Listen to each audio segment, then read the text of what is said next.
எல்லாரையும் பிடிக்க முடிந்த சனி ஏன் சிவபெருமான் கூட சனி பார்வைக்கு பயந்து ஆழ்கடலுக்கு சென்று விட்டார். ஆனால் விநாயகரை கண்பார்வையில் இருந்தும் பிடிக்க முடியல.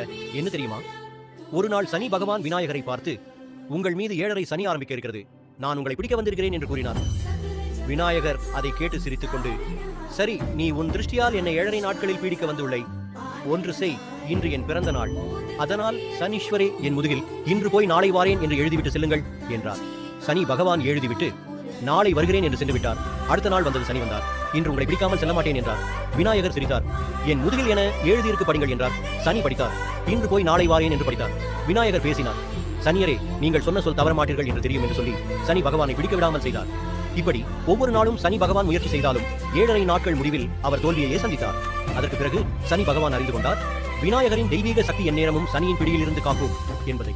இந்த கதை விநாயகரின் தெய்வீக திறனை எடுத்துக்காட்டுகிறது. மேலும் நாம் நம்பிக்கை மற்றும் துணிவுடன் செயல்பட வேண்டும் என்பதையும் உணர்த்துகிறது.